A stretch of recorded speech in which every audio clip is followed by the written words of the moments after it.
Sure. Yeah. So, good morning everyone, and thank you for having me, though from a domain of computer vision and graphics, but some of the things I will be touching upon in today's talk may be relevant to you also, because some of the innovations in learning and especially self-supervised learning I'm going to touch upon, that there is no ground truth and still you learn things from the existing data only.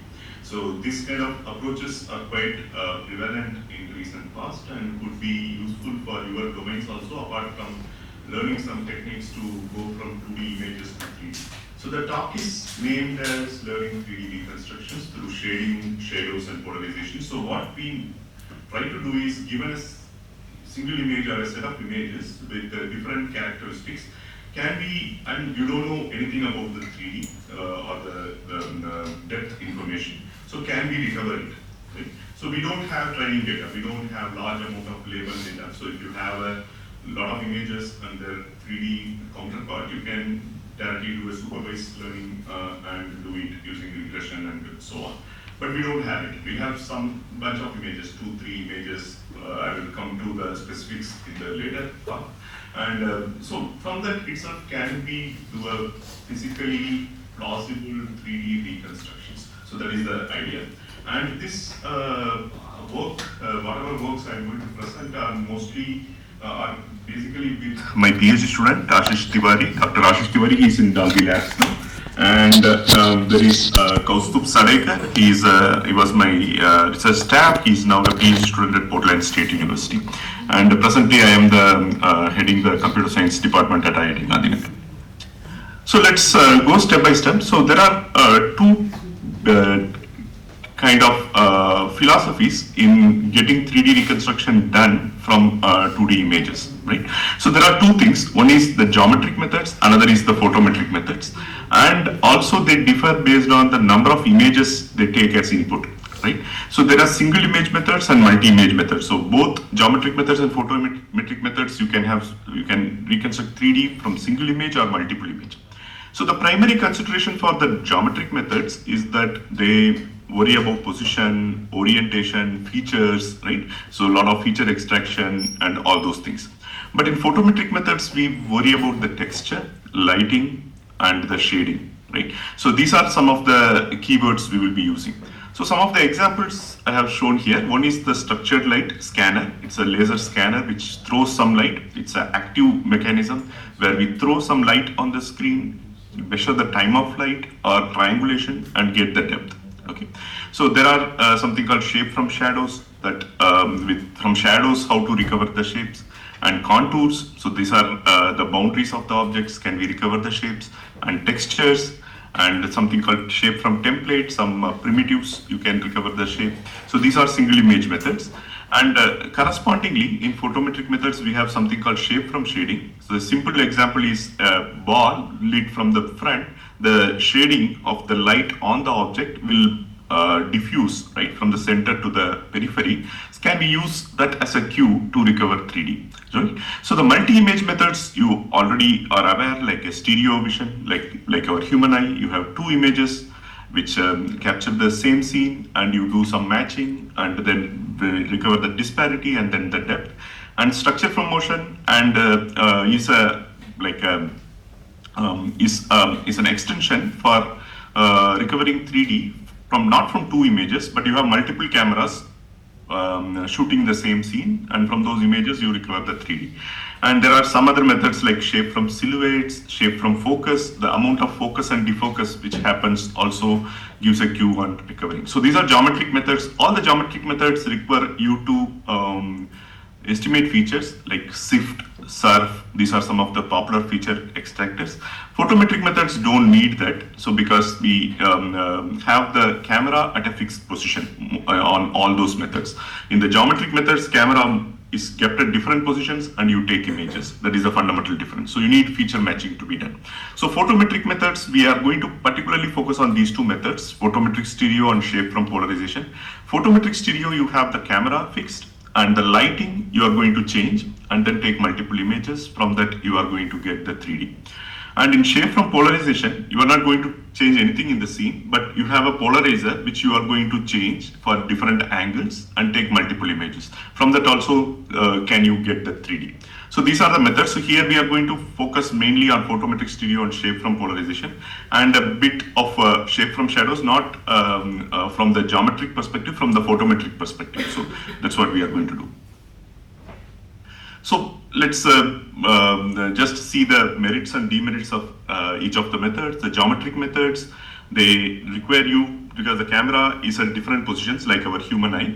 So you need to identify and analyze features, match features like we have shown here, right? And some out-of-the-box solutions include Kinect and structured light scanning, and also your cameras which come in the mobile phone, which have multiple cameras. They are physically located at different positions, so you need to align them, right? Match the features to get the 3D reconstructed, like Apple iPhone Pro and so on. And there is some Alice Vision which uses structure from motion, and it's scalable to larger sites. And there are active and passive methods. Active methods like Kinect throw something on this scene and then gets the reflectance and then measure. And the passive methods are image or camera based methods where you sense the ambient lighting and then get the 3D. Okay. So normally it has complex capture setup, and it fails over textureless region because it relies on matching features. So textureless regions are like homogeneous regions of the image which don't have enough features to match with, right? So they cannot handle very well the transparent or translucent objects, gas flows, fluid flows, and so on. And they require normally large number of images for accurate 3D reconstruction. And in this context, I want to give a brief thing. So whatever methods we are going to see are passive methods. We are not throwing anything in the scene. Active illumination we are not going to do, right? We are going to just sense the ambient lighting, and then with that itself can we reconstruct 3D. They are the passive methods, because you use your camera without flash. That is the passive method. If you use a flash, that is the active method, right? So that is the fundamental difference.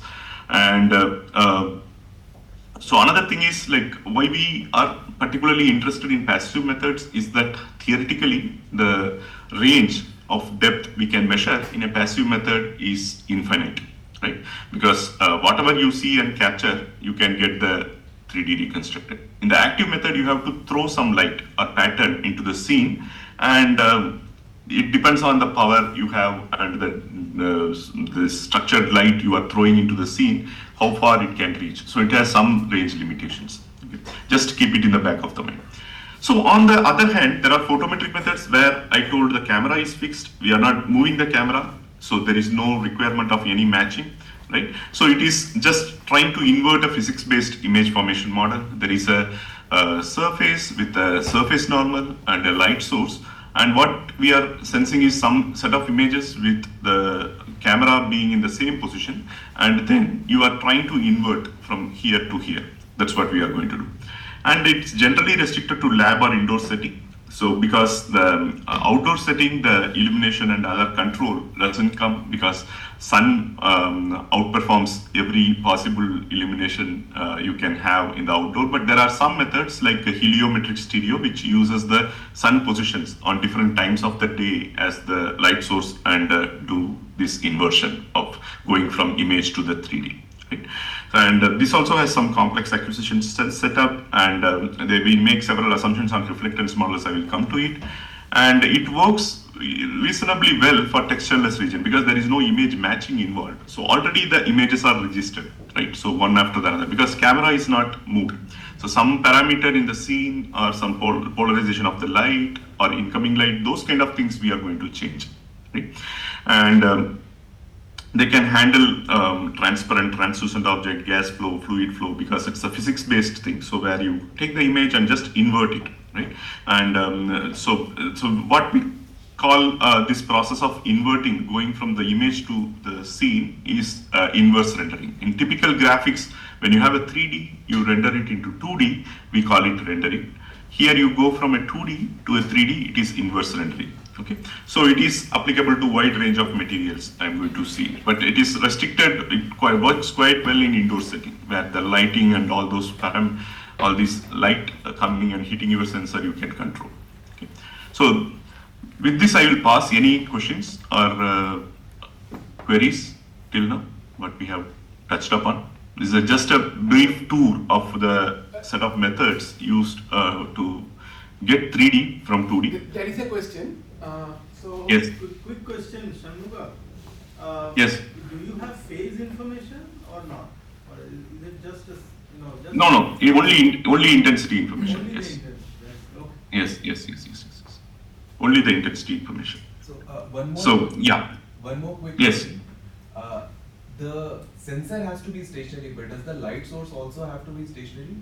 Can it have a No. Can it have predictable No, motion? it depends on the framework. So one method we are going to discuss photometric stereo. The light has to move to a different position actually. Okay. But for the other one we are going to discuss the shape from polarization. Light source need not move. Light source should be also stationary. So for an example, yes. No, go ahead.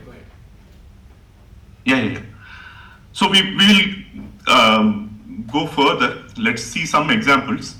So one of the methods I talked about was shape from shading, where you light an object and there is a diffuse surface of the object. Measuring the diffuse pattern gives you some reconstruction of the 3D object. It is in a very controlled, restricted setting. So this is a classical problem which is called shape from shading. Just the shading of the light on the object, where how it is imaged, we are able to get the 3D of the object, right? So there are some methods. So it in the classical setting, it is called shape from shading, and some deep learning era, they call it monocular depth estimation. Okay, so these are the terms which are used.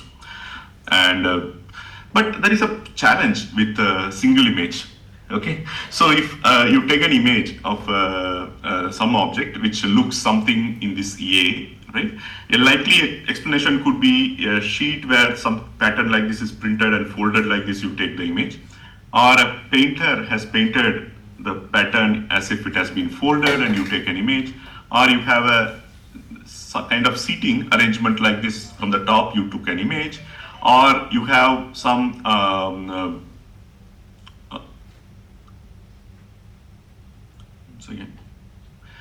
some structured light is thrown in the scene to create the pattern and you have taken an image. So from a single image to recover 3D, there is a lot of ambiguity involved. So it is a complex function of the shape, the material involved, and the lighting involved, right? So there could be multiple combinations, right? So this image could correspond to B, but it could be a painting or a sculpture, which is that kind of a seating arrangement or some arrangement of lights. Okay. This is the challenge we have. So with single image to recover 3D, there is a lot of ambiguity, and people have been working as monocular depth estimation in the learning setting also. But we are going to move away from it slightly, not more. Just the image has been flipped, right? So an astronomical image, which is something like this. This left side image says it could likely be a volcano or a non-active volcano, and the left one says it is a crater, or the vice versa. So it's about how you perceive things, right? It's just a rotated image. And one of the things we are going to do is we are going to change the illumination, right? So that is what we are going to do.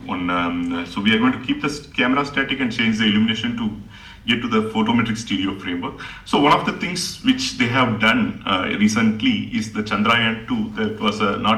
It was a failure when it tried to land, and it was a hard landing. And so this NASA took 4 months to confirm the Vikram lander's crash site due to variable lighting under which the image was captured. So the variable lighting helped to locate the thing. So some kind of photometric stereo, which I'm going to discuss, was employed to actually pinpoint or localize the impact site and the crash site. Okay, so let's go into just a basic image formation model, where an image, we can see it as a function of the shape which is the surface normal, the material, right, which is characterized by its albedo and something, and the illumination or the lighting, right? So it's a function of all of this. It's a complex function of all of this. So that's where the thing is. So we want to invert it from the image. We want to go back here. So that is the challenge we have in front.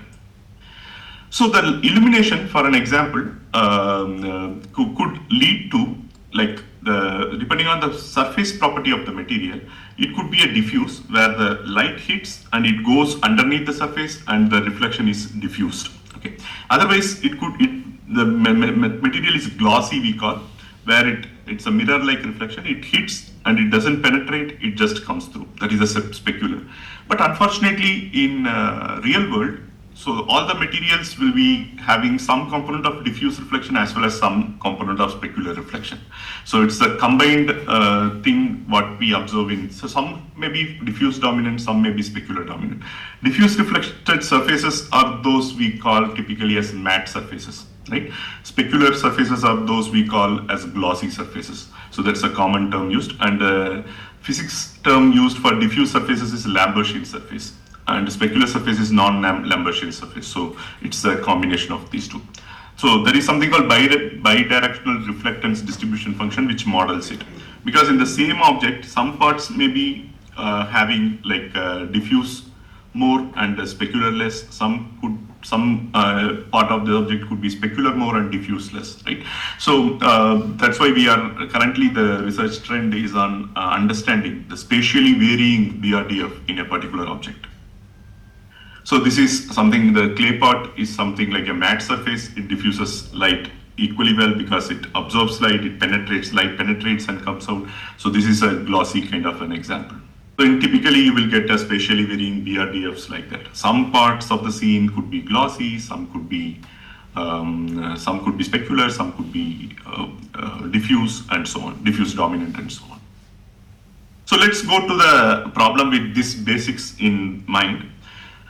So we want to solve, we want to understand what is this photometric stereo problem. Take K images of the object from the same viewpoint. That means the camera is fixed, but different but known point light sources. So, the typical photometric stereo setting tells that we know from where the light is coming, typically a point light source, and you take the image with the camera being in the fixed position. And we want to estimate per pixel, we want to estimate the normal and albedo or material. Albedo tells about it's an approximation of BRDF, so which tells about the surface property of the material the object is made of. This is a classical photometric stereo. We will relax some of the conditions. So typically some 12 images like this with the different illuminations are taken, and the surface normal is estimated, and the normal is integrated to get the depth. So yes, there is any question? No. So the relation between surface normal and depth is you take derivative of the depth, you get the normal. Depth is a scalar field, normal is a vector field. So you integrate the normal, you get the depth. So once you recover the depth, you can relight and render the 3D object, something like this. Okay. So why we want to understand this photometric stereo problem? So it is the only photographic method that can recover geometry, material, lighting, all from image data. So other methods that we are focusing only on depth or the geometry of the material. We don't care about the surface properties of the material or lighting. And it produces pixel level fine-grained estimates of 3D attributes. And it applies to wide variety of materials such as opaque, transparent, translucent, and so on. And the applications include underwater 3D reconstruction, digitization, AR, VR material, interactive material editing, and industrial material inspection. So this is an extension of this photometric stereo to outdoor settings where you use the sun as the light source. There is another method called heliometric stereo also that also does the same. So there are some success in applying to outdoor things. So typically this is what we are interested in. So if you can see, so you capture multiple images of the object. So you assume the object is kept inside a sphere with a lot of lights being switched on and off at will, right? And take multiple images. So this is the light stage setup, but you don't need light stage in practice, but this is the ideal setup. So when you take a lot of images with differing illumination patterns, and then from that you want to recover the normal map. So here the lot of constraints are there. So typical photometric stereo requires a large number of images, and they require the lighting direction to be known also. And the learning-based methods require the ground truth normal map so that you can learn it in a supervised setting. Okay. So if you want to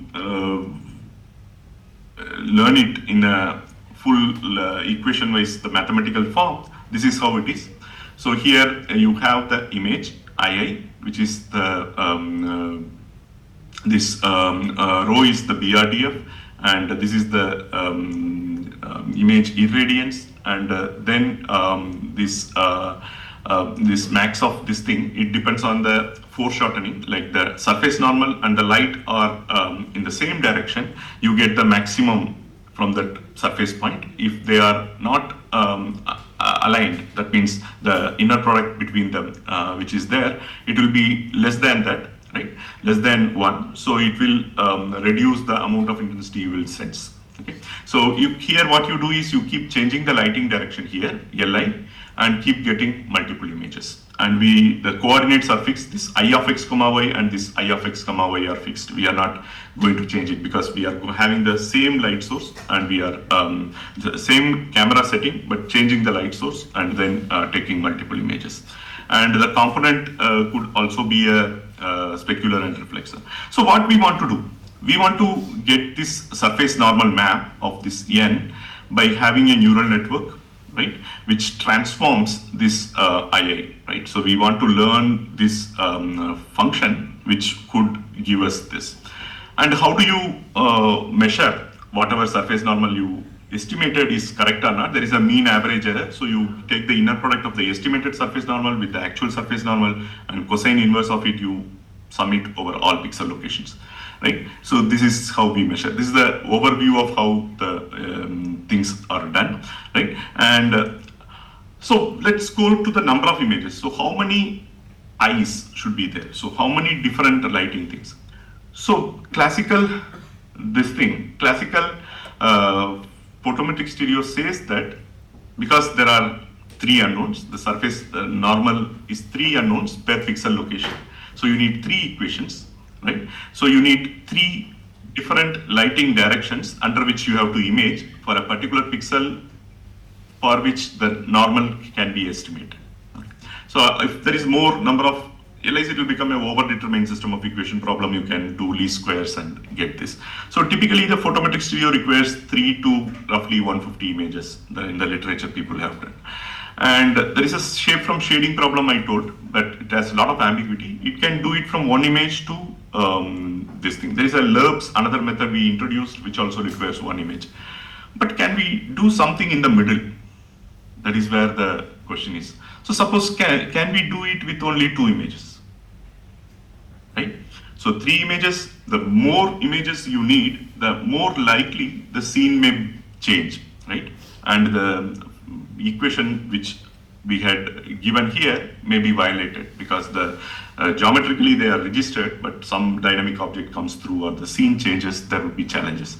The lesser the image, the better it is, but with 1 image, the shape from shading, I had shown a lot of issues because of this ambiguity. Many different kind of patterns could lead to the same image, right? So with 2 images, we can put some sanity check or consistency check to do it better. This is the idea. This is where our work, which is called Deep PS2, comes. It uses deep learning networks for the photometric stereo problem with only 2 images captured with this fixed camera, but 2 different lighting directions. The light sources are from different directions. So what we assume is like, we don't know the lighting direction also. We don't know the underlying geometry also. Given 2 images with 2 different illumination you give us. So our method in a self-supervised manner, and we are going to show that we can get the 3D object and also the albedo and the illumination. So lighting, material, and the 3D surface normal. So all of them we can estimate. Right? How to do that? So that is where this framework comes. This was in ECCV 2022. And what we do is we start off with two input images, right? And this is an encoder which takes it to the latent space. And then there is a surface normal estimator. This decoder is estimating the surface normal. This decoder is getting the coarse albedo, right? And then this surface normal and this albedo is fed along with these input images to the illumination module, which estimates the illumination of the two images. So this is the illumination of the first image, this is the illumination of the second image, right? And then there is another encoder-decoder structure which refines the albedo to get a better approximation for the albedo, right? And this, along with the illumination, is used to reconstruct. So now you have all the components, right? The surface normal is there, albedo is there, and illumination is there. First, what we did was, from the image, we decomposed into all the components, right, which are sitting in that long equation I showed. All the inside components, we have split it. Now we are regrouping them back to those two original images itself. Okay, so these two are the estimates of the original images itself. So if we keep checking the error between these two and keep training this, right? So provided we are able to reconstruct the input image same with less error as the output image here in the reconstruction module, that means all this decomposition, this normal, this albedo, and this illumination, all of them should be the correct ones. That is the assumption, right? But the illumination, there was more control was required.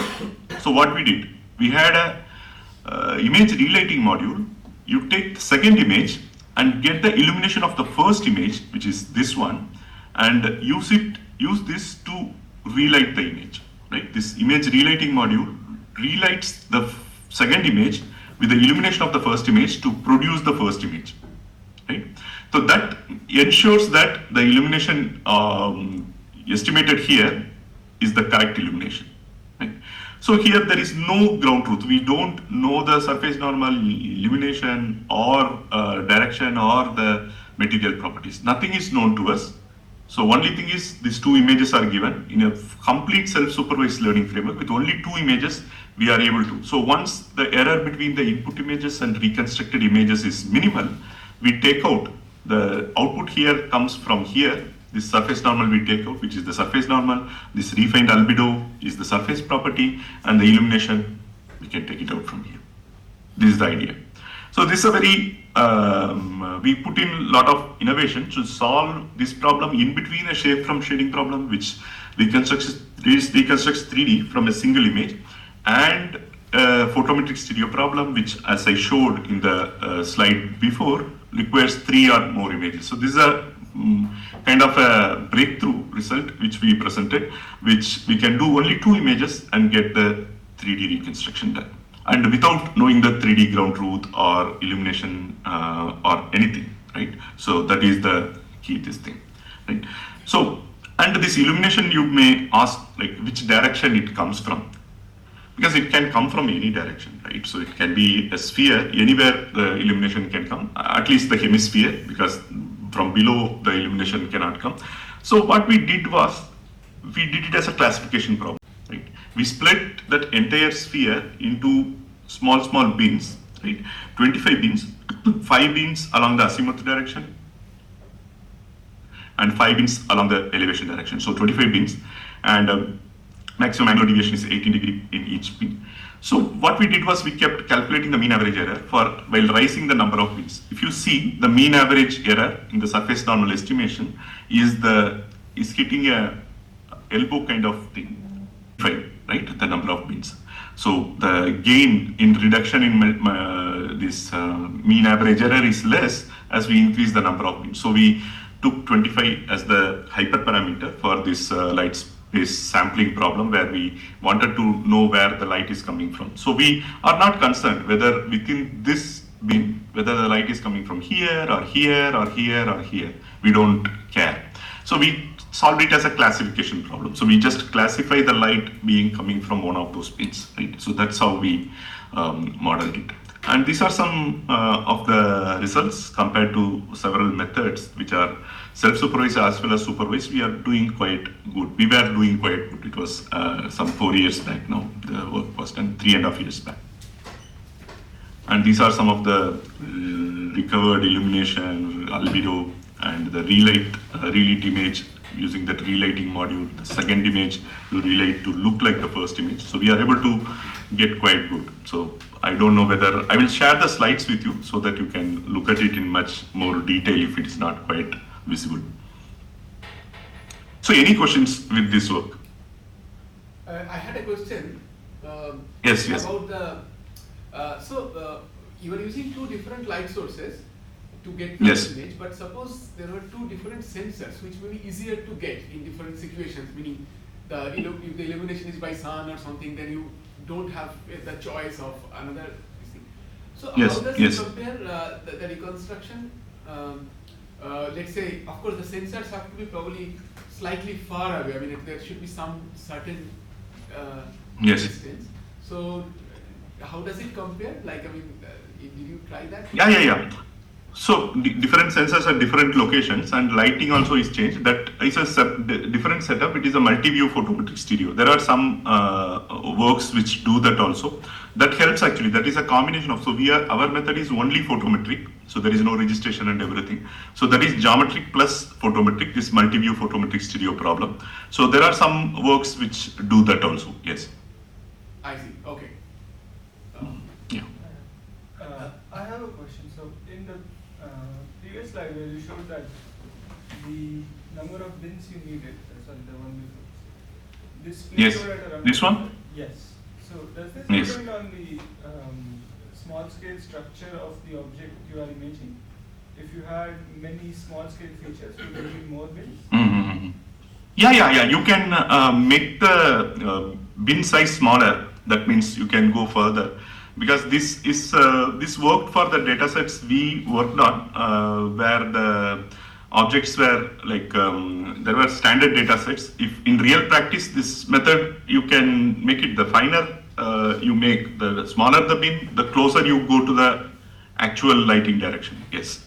But the idea is you don't need any data other than the two images you are given to find out. Yes. Okay. Yes. The other question I had was that, do you need to input the quality of the surface in the analysis? Meaning how glossy No. it is? No. Okay.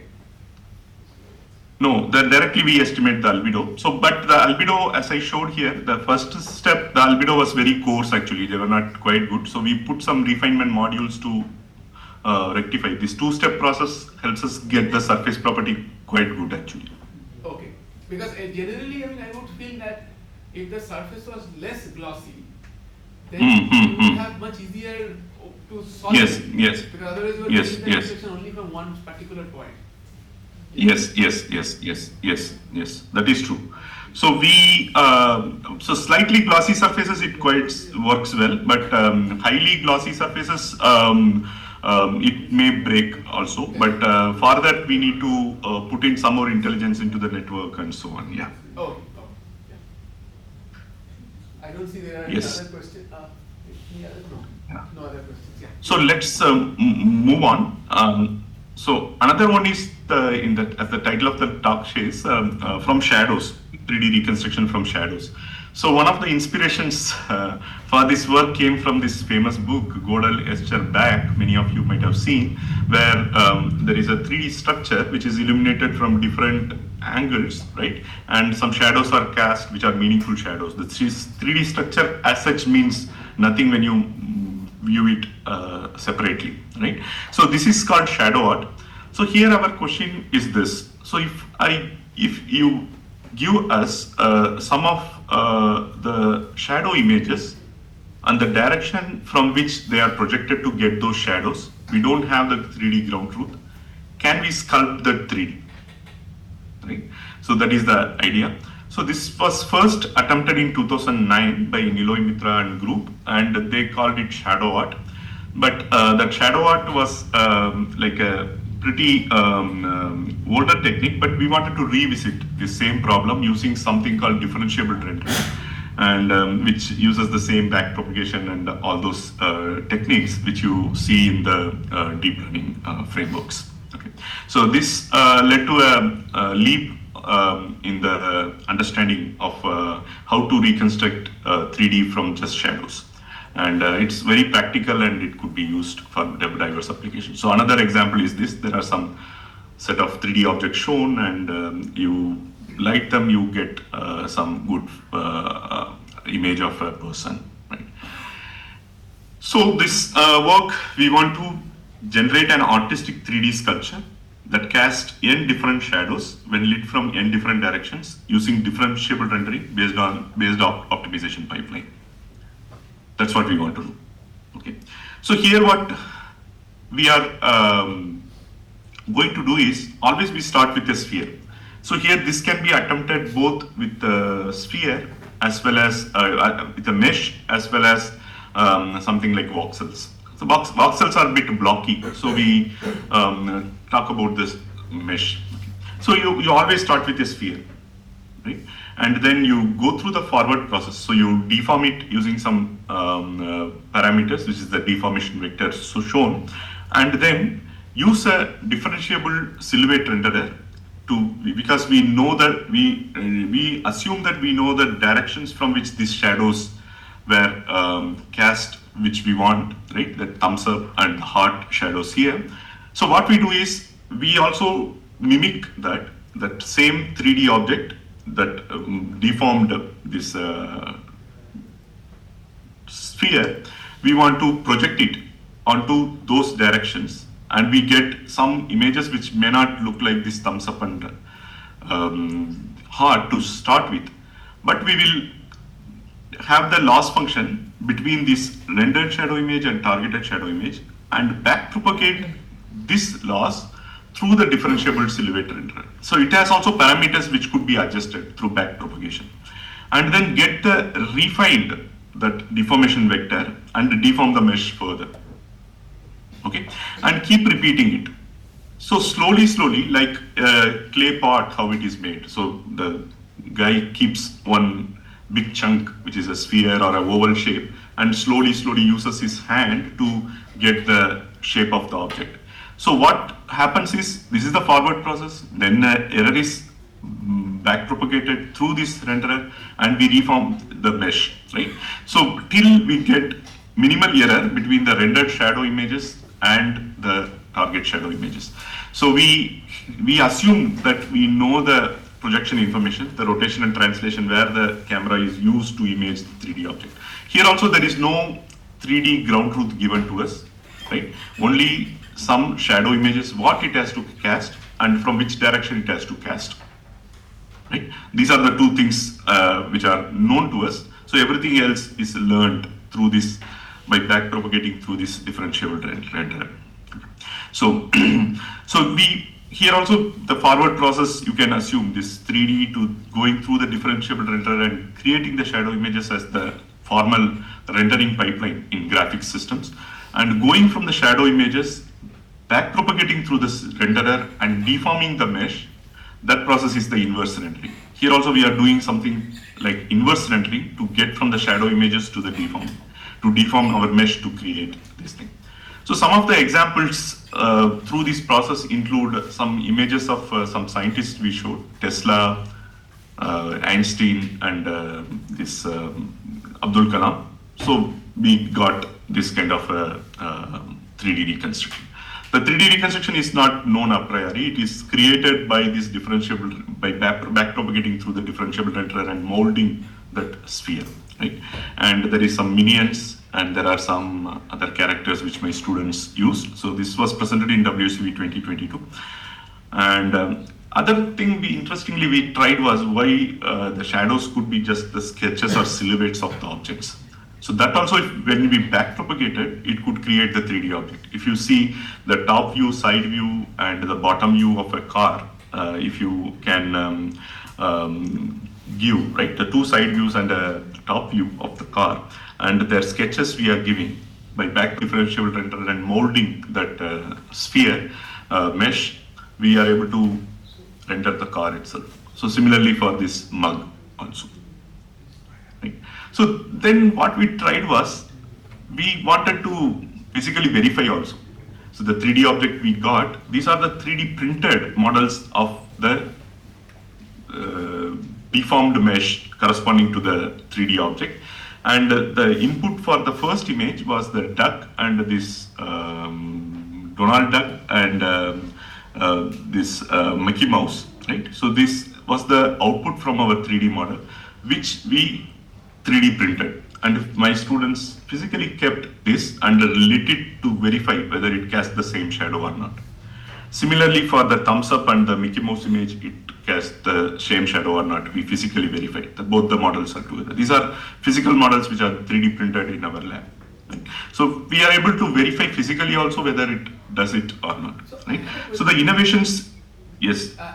So are there 2 degrees of freedom here or 3 degrees of freedom, in the sense that I understand that 2 is very, I mean, with orthogonal 2 directions is possible, but can you have arbitrary third projections? Is that yes. completely independent?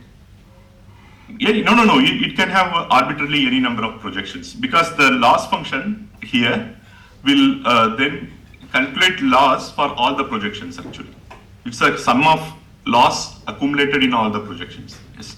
No. I mean, what I mean is the other way around. Like when you are reconstructing and creating the 3D models, suppose I give you any 2 arbitrary, like a thumbs up and the heart is very easy to visualize.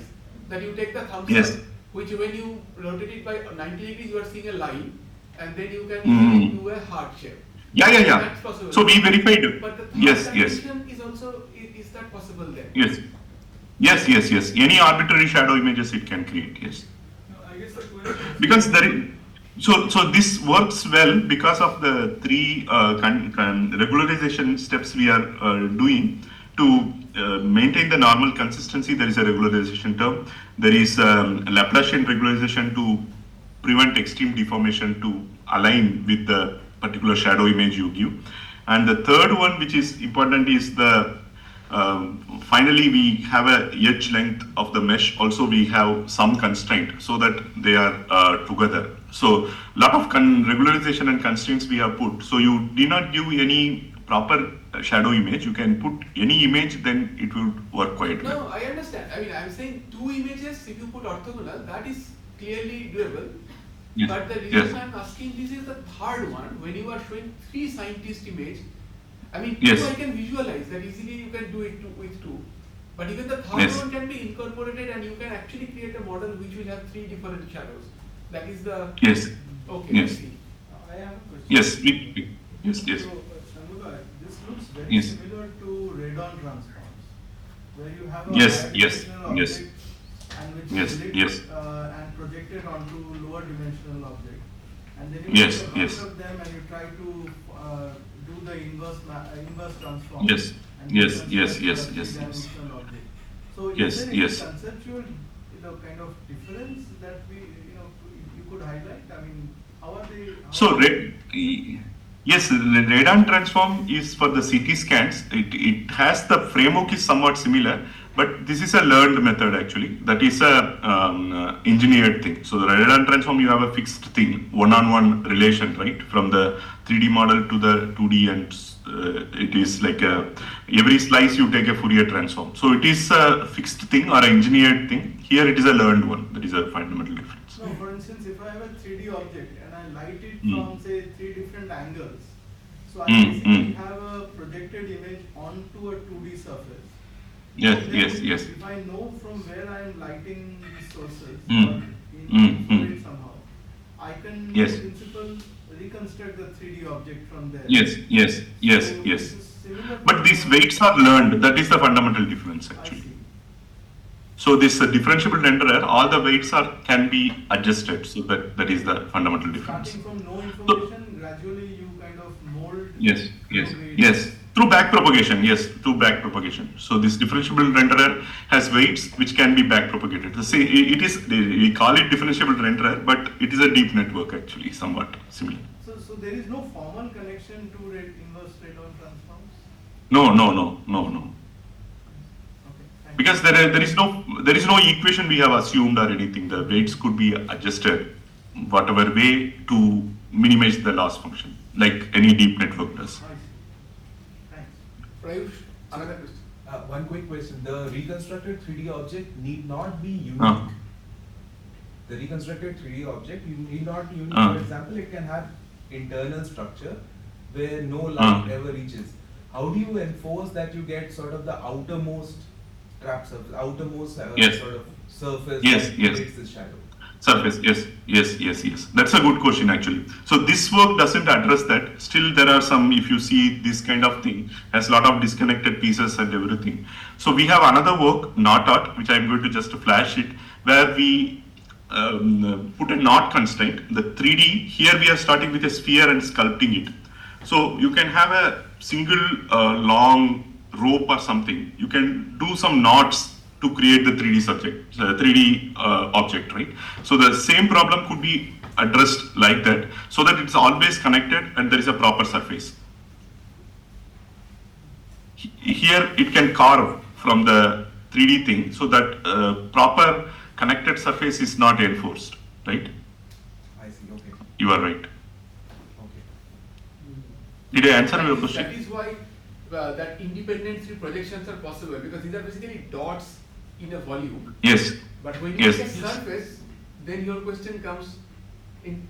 Then you cannot actually have the full freedom to create any structures. I think that's what is going to happen.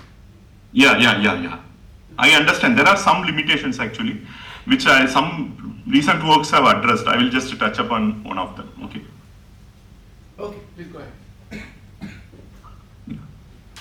So the last part, let me come to the last part, which is shape from polarization. Here also, the setup is exactly similar. Here also we are going to do it in the self-supervised manner. So 4 images, for an example, here are captured with different degrees of polarization. Can we again decompose into its components and then have a sanity check or a consistency check by recreating these polarization images back and then verifying in a self-supervised learning framework. This was our work in Pacific Graphics 2023. And why do you go for shape from polarization, right? So for an example, you have a image of a staircase, right? So this scene itself is planar, but it has a staircase image which shows some layered thing. So if you do this RGB based method, right, like your shape from shading or something, shape from photometric stereo, it will try to detect those depth variations in the staircase, though it is pasted on a planar surface. But polarization based method, because it understands the light vibrations will not change by so much by just hitting this planar surface, you will be able to get a smooth depth. Okay, so this is the fundamental advantage of polarization. Some ambiguity when you have a layered depth scene and which is imaged, right? So, and also it's the image, the photo of a layered depth scene which is imaged. So it is able to distinguish. So this is the motivation for going for something like shape from polarization. And here what the primary idea is, we need to first decompose from the given images purely specular and purely diffuse component, right, from the image, and then feed it, inject it to the network, and then make the deep networks do the job in the self-supervised setting. So given the interest of time, I will just briefly tell about this network. So this is the diffuse and specular components which are estimated separately from these input images. These input images are images acquired from different polarization angles, and these are the diffuse and specular components used using some least square methods. We get it and then inject it to this network, right? And there is a encoder decoder structure. One recovers the normal, another recovers the depth, and there is a loss between them, like integrate this normal to get the depth and create the loss between them. And what we do is this normal, when we can be satisfied with this normal. Here also what we do is the same set of differently polarized images, we want to reconstruct it back. How do we reconstruct? So here the rendering equation here follows Fresnel's laws, right? Physical laws. So we use some Fresnel's laws and use the estimated parameters. So you first decompose those images and then reconstruct those images using the Fresnel laws of polarization. And then have a reconstruction loss here between the input images and the output images.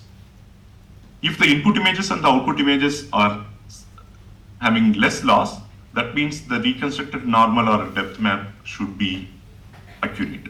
This is the idea. Here also it is a self-supervised framework through which we estimate the depth or surface normal.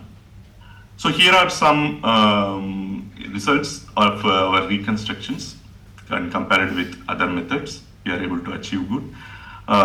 These are some other everyday scenes in which some reconstructions are done. And these are some outdoor scenes in which the reconstructions are done. There is an angle of polarization and degree of polarization also is measured. So these are some parameters. So this is another method which follows the exactly same philosophy as our 2-image photometric stereo, but we are using a different equation, the Fresnel's laws, to reconstruct the images. That is the only thing. And here also we take out the normal from the middle. So this is another work we did. And what we did till here, so I will take a couple of minutes to conclude and take any questions. So self-supervised photometric stereo from 2 images we discussed, and 3D shape reconstruction from shadows using differentiable rendering, and self-supervised shape from mixed polarization. We call it mixed polarization because these surfaces have both specular and the diffuse components. Okay. So all of them are self-supervised. The underlying theme for all of these methods is 3D structure is not known to you a priori. Just the images are known. From that images, how we intelligently model to get the desired 3D shape. So some of the recent works which we did in the lab are single image. So you can ask why do you need 2 images? Can we do it with single image? In a supervised setting, yes, we could do it. So we can get the surface parameters and also relight the object and also use them for photometric stereo. This was our ECCV 2024 work, which we called it MERLIN, Material Estimation and Relighting Network. And another work we did early last year was like which lighting directions to choose for effective reconstruction. That was a question we asked, and it is called illumination planning. So which directions, which minimal number of directions you need to illuminate an object to get the most accurate 3D reconstruction, right? So we are able to achieve that through our algorithm, so which was presented in WSCV here. So there is another work called hand shadow art, where you have seen that hands make shadows and tell stories. So can an AI algorithm keep hand positions and teach us how to create particular object shadows? So this was our work which won the best poster award in Pacific Graphics 2023. And another interesting work we asked was like, it is based on 3D anamorphic art. Anamorphic art is a lot of junk objects you keep to create meaningful shadows, right? So that is called anamorphic art. So we used it to solve a very interesting problem where there are a lot of objects which are of different shapes and a container of any arbitrary shape. How to pack those objects into that container optimally so that we achieve maximum packing density and maximum number of objects is also packed, right? So this is similar to the bin packing or knapsack problem which this theory algorithms people work, but here we looked at it only from the geometric perspective and gave a very good solution in CVPR last year. And another work which I was trying to answer, the question is like the kind of connectivity and the surface which we want to achieve. So we have a knot assumption. So there is a knot structure which we can keep making some knots to create a structure, right? So this is also the same shadow art problem, but the structure, the 3D surface we reconstruct will always be continuous, which is 3D printable also. For an example, we gave a smiley image as the input and got this 3D reconstruction done. Then our students hung it from through a thread and tried to verify whether it casts the same smiley shadow or not. So this was in SGP and CGF in 2024. So these are some of the recent works. If you are interested in the kind of work we are doing, you can explore. So all of them are in my website. You can access them. And these things I could not cover because of the time considerations. So any other questions I would be glad to take, or you can reach out to me over email. Thanks. Very nice. Any questions? Okay, maybe I can. I have one question. So, see, whatever this work is basically for 3D reconstructions of different surfaces and so on. But what we do also is often like in degenerate situations, like we are getting a time series data, but then there are many extra dimensions which we are trying to get a handle on. So, has there been any attempt to extend this work in such situations? Let's say that you have only two-dimensional information, you are looking for only one extra dimension, but in our case probably it could be more dimensions. Yeah. So we have not attempted. So now they call it 4D reconstruction. So the time also. So you, from the single image, they first get the 3D and then animate it also. But that requires some guidance like text prompt and so on.